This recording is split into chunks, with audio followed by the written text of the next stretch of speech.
e tem poder para transformar a água em sangue e ferir a terra com toda sorte de pragas, quantas vezes desejarem. Agora que nós temos mais duas situações proféticas que aconteceram também no Velho Testamento. A primeira é de não fazer chover durante o período de quanto tempo nós estamos falando que eles vão profetizar aqui?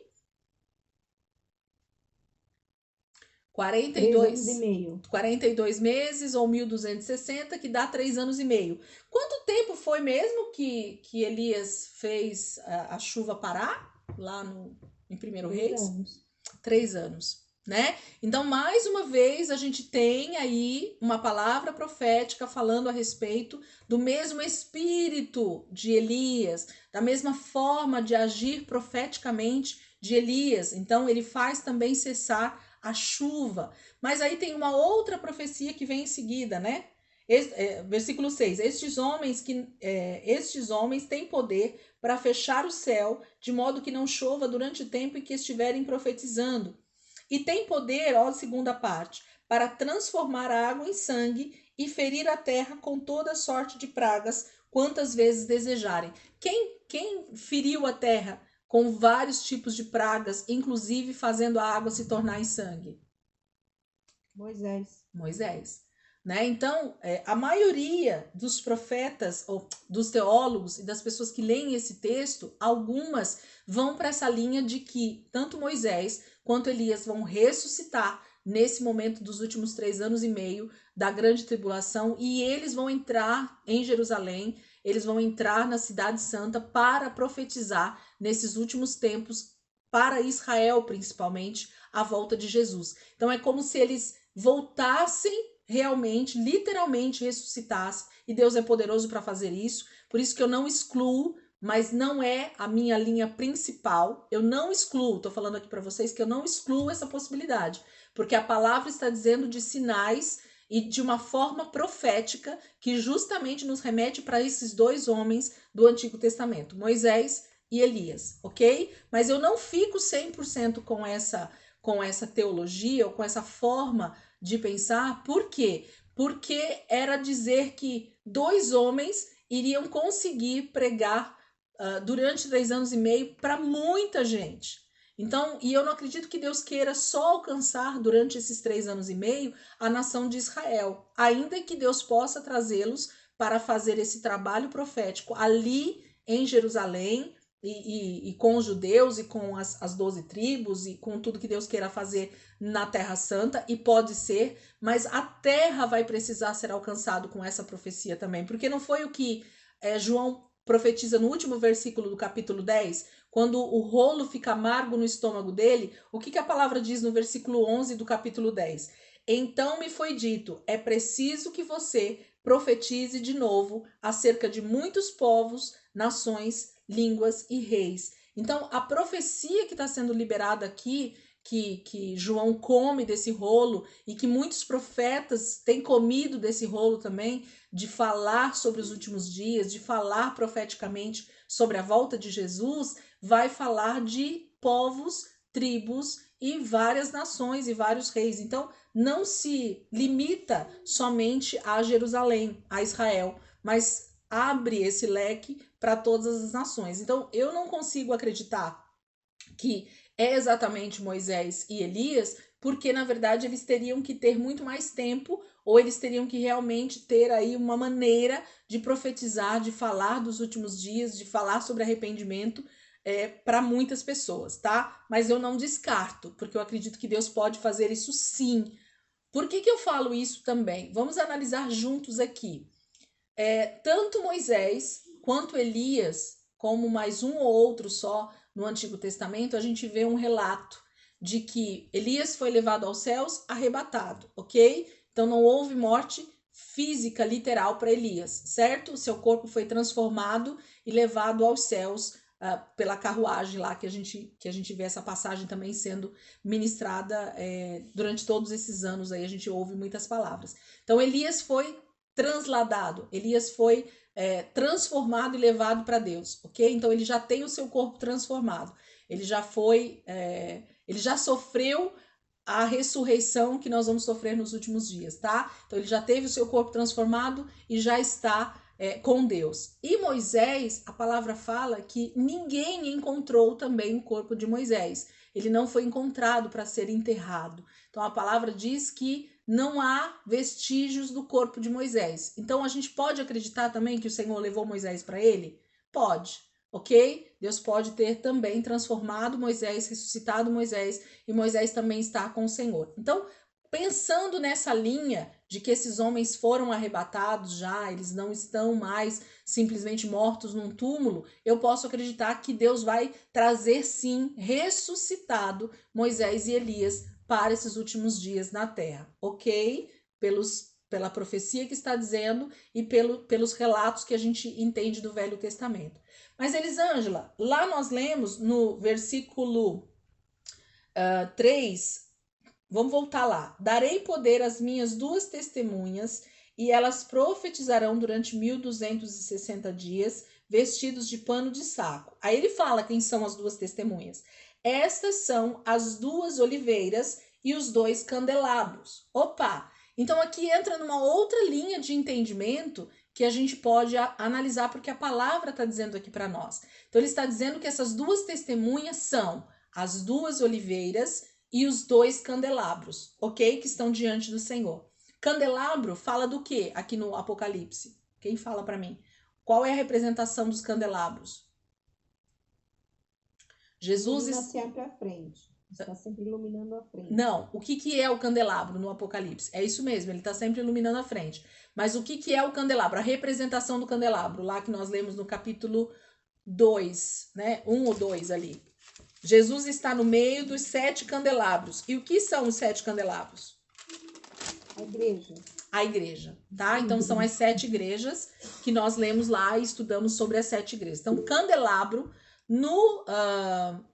no Apocalipse fala da igreja, fala das 7 igrejas ou fala da igreja como um todo, ok? E as 2 oliveiras fala justamente de Israel e da igreja, do gentio, que se tornaram uma só árvore, uma só oliveira, né? Então, a palavra está dizendo para nós que essas 2 testemunhas, elas são as 2 oliveiras e elas são os 2 candelabros. Então, eu posso crer por essa passagem, pelo que eu já li e pelo que eu ouvi alguns teólogos falando e estudando sobre essa passagem, de que nós podemos, então, estar falando que essas 2 testemunhas nada mais são do que judeus que creram em Jesus e que se converteram, então, e a igreja, gentios. Então, igualzinho no primeiro século, nós tínhamos judeus convertidos, Paulo, Pedro, Tiago e tantos outros, mas nós tínhamos também a pregação para os gentios e a igreja, então, se tornou um só corpo de judeus e gentios. Então, esses são as 2 oliveiras. E quem são, então, os 2 candelabros? São 2 igrejas que, segundo a palavra que nós já estudamos lá nas 7 igrejas, foram as 2 igrejas que não se dobraram, não receberam críticas, não sofreram nenhum tipo de repreensão do Senhor. Quem lembra de cor? Eu sei que nem eu vou lembrar de cor, aliás, eu estudei, né, por isso que eu vou lembrar, mas se me perguntasse assim isso aleatoriamente, eu não lembraria. Mas alguém chuta qual eram as 2 igrejas que não sofreram repreensão do Senhor, das 7 igrejas, que elas foram totalmente fiéis e o Senhor só teve promessas para elas? Alguém tem as anotações fácil aí? Quer dar uma consultada nos universitários? Éfeso, não é? Na igreja de Éfeso? Não. A primeira? Não. Peraí. As 2 É as 2 igrejas que não tiveram repreensão da parte do Senhor foi Esmirna e Filadélfia. Vocês querem dar uma lida lá? Vamos pegar lá de novo, eu gosto de ler só para a gente relembrar, e aí vocês vão perceber o que acontece com essas 2 igrejas e por que então talvez esses 2 candelabros que vão ser essas pessoas que vão realmente se levantar profeticamente para profetizar nos últimos dias, nesses 3 anos e meio, e por isso que a palavra de Deus vai falar assim sobre elas, ok? Esse tipo de igreja, lembra? Que as 7 igrejas, elas tipificam pessoas, elas tipificam tipos de cristãos, tipos de igreja sobre a terra, ok? Não está falando de um lugar específico ou de um povo específico, mas está falando de um tipo de pessoa. Lembram disso? Tá fresco na memória isso? Vamos lá para a igreja de Esmirna e depois a gente lê a de Filadélfia também, bem É bem facinho da gente ler. Volta lá, isso mesmo, fácil de ler aí, né? Rê. Capítulo 2, versículo 8. Vamos ver o que fala sobre a igreja de Esmirna? Vamos ler junto aqui. Esmirna diz assim: ao anjo da igreja em Esmirna, escreva: estas são as palavras daquele que é o primeiro e o último, que morreu e tornou a viver. Então, lembra que eu falei para vocês que a apresentação de Cristo para a igreja de Esmirna é que ele era o primeiro e era o último, né? Então, ele é o alfa e o ômega, ele é o início, ele é o fim. Então, a igreja precisava ter noção de que o mesmo que era no início era o fim. Deus é todo poderoso. Mas ele fala outra coisa, que morreu e tornou a viver. Então, para a igreja de Esmirna, Jesus se apresenta, Jesus se apresenta mesmo como aquele que morreu, mas ressuscitou. O que ele estava transmitindo para a igreja de Esmirna? Esmirna, igreja de Esmirna, ainda que você morra, você vai ressuscitar. Ok? Então a apresentação de Jesus para a igreja de Esmirna é: ainda que você morra, você vai ressuscitar. Então não tema a morte física, não tema a destruição do corpo, porque você vai ressuscitar. Assim como eu fui morto, né, perseguido e morto, eu ressuscitei, vocês também vão ressuscitar. Olha o que ele continua dizendo: conheço as suas aflições e a sua pobreza, mas você é rico. Conheço a blasfêmia dos que se dizem judeus, mas não são, sendo antes sinagoga de Satanás. Não tenha medo do que você está prestes a sofrer. Olha o que ele fala para a igreja de Esmirna. Não tenha medo do que você está prestes a sofrer. Então, a igreja de Esmirna, o tipo de pessoa que é Esmirna, vai estar nesses últimos 3 anos e meio sobre a terra. E vai ser uma igreja que não vai temer a morte física, que vai abrir a sua boca e vai profetizar e vai ser ousado na presença de Deus, porque Deus está dizendo assim: não tenha medo do que você está prestes a sofrer. O diabo lançará alguns de vocês na prisão para prová-los, e vocês sofrerão perseguição durante 10 dias. Lembra que eu falei que os 10 dias representavam uma totalidade? Depois, se vocês quiserem, volte essa aula e assista especificamente sobre Esmirna e sobre Filadélfia. Vocês vão ver o quanto de riqueza a gente extraiu desse texto, para eu não ter que voltar nesse assunto tudo de novo aqui, para a gente não perder tempo, mas o quanto essas duas igrejas, esses dois tipos de cristãos, eles são extremamente valorosos nesse tempo da grande tribulação. Diz assim, ó: seja fiel até a morte, e eu lhe darei a coroa da vida. Eles vão reinar com Cristo. Lembra, gente? Deus vai dar a coroa da vida porque eles vão reinar, porque eles foram fiéis até a morte. Eles foram a testemunha fiel do Senhor até a morte. Aquele que tem ouvidos ouça o que o Espírito diz às igrejas. O vencedor, de modo algum, sofrerá a segunda morte. O que é não sofrer a segunda morte aqui para a igreja de Esmirna? Que eles iam ressuscitar na volta de Jesus. Então, o tipo de igreja que é Esmirna, ele vai sofrer a perseguição, ele vai sofrer até a morte, mas ele vai ressuscitar na volta de Jesus. Então, ele não vai... ele já pode estar ciente, né? Vamos dizer assim, ele pode estar crente de que ele já foi salvo. Porque, na verdade, a convicção e a certeza e a ousadia de pregação do evangelho nesses últimos 3 anos e meio da grande tribulação vai gerar a igreja de Esmirna, uma igreja que se posiciona, que não nega a sua fé, que vai até a morte e por isso não vai passar pela segunda morte. Por quê? Porque vai ressuscitar na volta de Jesus, ok? Muita informação hoje, gente. Eu tô achando que eu tô falando muito. Mas eu preciso falar, né? Depois vocês assistem a aula de novo, se precisar, tá bom? Umas 2, 3. Lê de novo os textos para vocês assimilarem o máximo possível das informações, tá bom? Mas é que é o que está escrito no texto, então a gente precisa falar. Vamos para a igreja de Filadélfia? Vamos ler rapidinho aqui.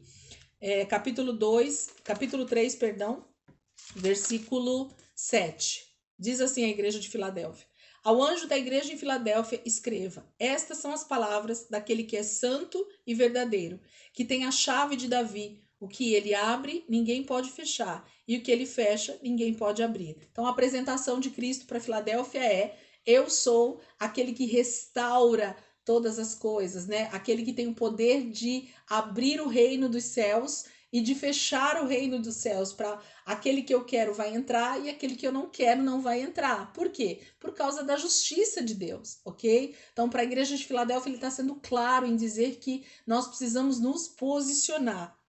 Conheço as suas obras, eis que coloquei diante de você uma porta aberta que ninguém pode fechar. A pregação do evangelho, queridos. Eu acho que eu comentei isso quando eu falei, mas essa porta aberta é dizer assim: Deus está abrindo uma porta, Deus está abrindo uma possibilidade de pregação e nós não devemos temer a perseguição, nós não devemos temer a morte, nós não devemos temer o diabo. Por quê? Porque Deus é quem está levantando essa igreja para os últimos dias, para ser a sua testemunha, para falar de tudo aquilo que Deus pedir para a gente falar nos últimos dias, a respeito de arrependimento, a respeito do evangelho, a respeito de tudo que Deus deseja fazer para que mais pessoas sejam salvas nesse tempo da grande tribulação. Sei que você tem pouca força, porque eram poucas pessoas na igreja de Filadélfia, a gente falou um pouco sobre isso. Era um número pequeno. Mas guardou a minha palavra e não negou o meu nome. Veja o que farei com aqueles que são sinagoga de Satanás, que se dizem judeus e não são, mas são mentirosos. Farei que se prostrem aos seus pés e reconheçam que eu os amei. Nós vamos ler isso aqui no finalzinho, vocês vão ver. Visto que você guardou a minha palavra de exortação à perseverança, eu também o guardarei da hora da provação que está para vir sobre todo mundo, para pôr à prova os que habitam na terra.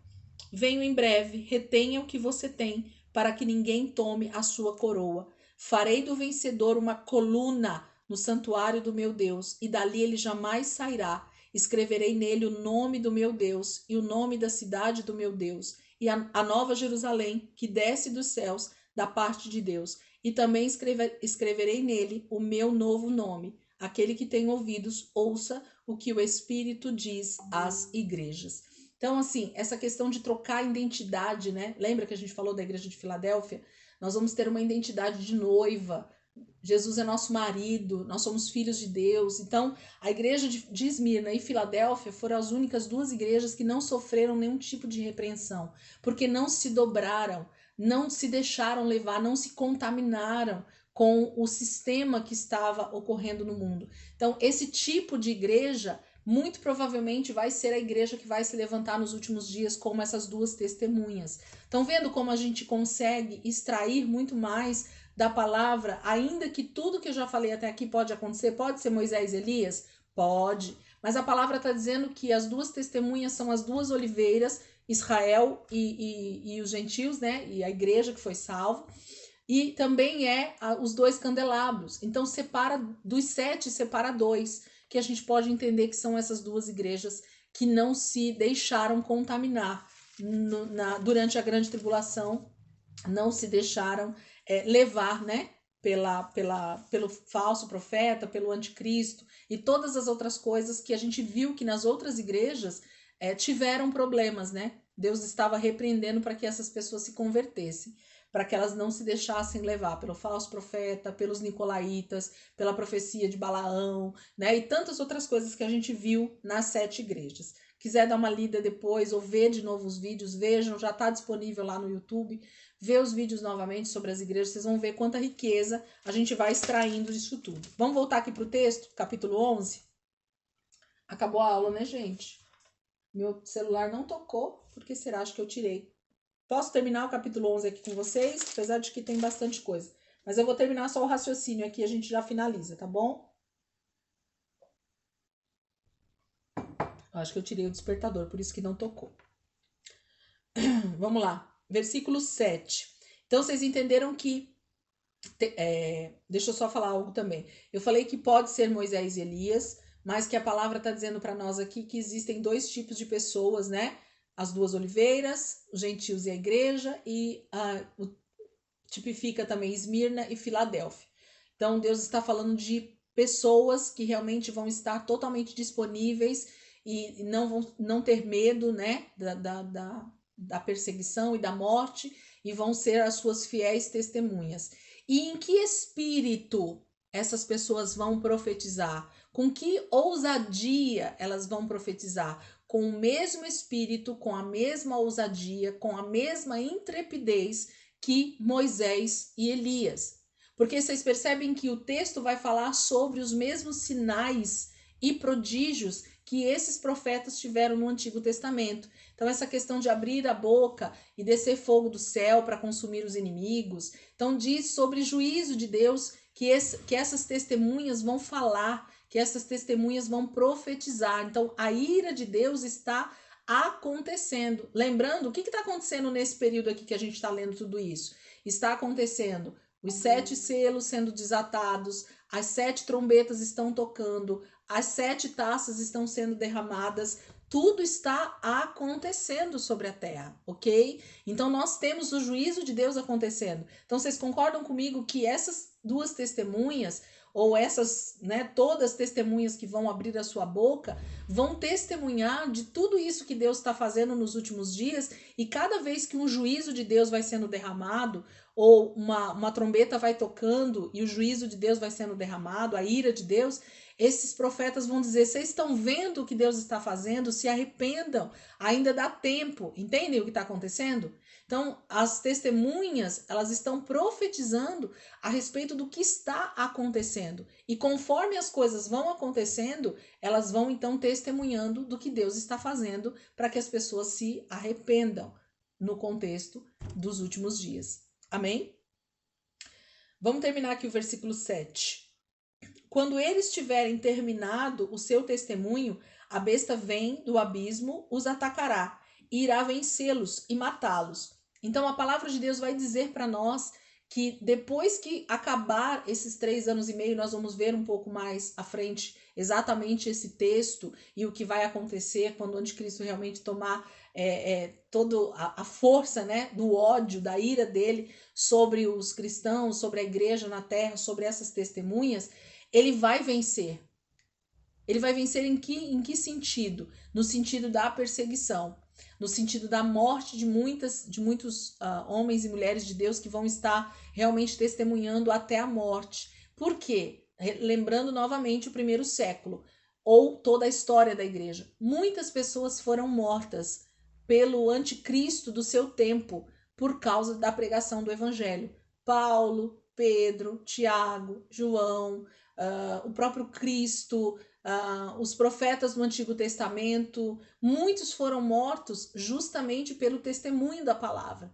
Então, nos últimos dias não vai ser diferente. O diabo vai vir com ira total sobre a igreja nos últimos dias. A palavra de Deus está dizendo, quando eles terminarem de profetizar, o diabo vai ter esse poder para matar muitos, ok? Vai vencê-los, vai vir contra eles, né? Irá atacá-los, irá vencê-los e matá-los. Então, há um poder sendo liberado, sim, porque esse é o momento do anticristo reinar sobre a terra, ok? E ele vai vir sobre as testemunhas, sobre muitos cristãos, e ele vai vencer sim, e vai matar muitos sim. Mas qual é a palavra de Deus para nós, para esse tempo, para esse momento? Perseverar, não temer a morte. Por quê? Porque nós não sofreremos a segunda morte. Jesus já está voltando nesse tempo. É uma questão de fração de segundos e nós vamos ressuscitar com Cristo. Eu posso dizer para vocês, queridos, baseados em muitos livros de história, muitos livros de teologia, muitos estudiosos dizem que a maioria dos cristãos que morreram no primeiro século, depois da morte de Jesus, eles tinham essa mesma convicção. Jesus está voltando a qualquer momento. E por isso eles também não temiam a morte do corpo físico. Por isso que eles testemunhavam com tanta ênfase. Por isso que eles tinham tanta coragem, tanta intrepidez para falar de Jesus, mesmo em meio ao Império Romano com tanta força. Na época de Nero, as mortes eram uma atrás da outra, eram muitas. Nero matava muitos cristãos por causa da pregação do evangelho. Então, a perseguição era maçante e vai acontecer de novo nos últimos dias. Mas a nossa confiança precisa estar na palavra que Deus liberou. Jesus está voltando. E nós não precisamos temer essa morte do corpo físico, porque nós vamos ressuscitar com ele para reinar eternamente. Amém? Vamos parar aqui? esse não vai longe, tem bastante coisa ainda para falar aqui. Então, nós paramos no versículo 8, ok? Nós vamos falar sobre esses que agora estão mortos e os seus cadáveres estão jogados pela cidade santa, ok? Aí, semana que vem a gente vai falar sobre isso também.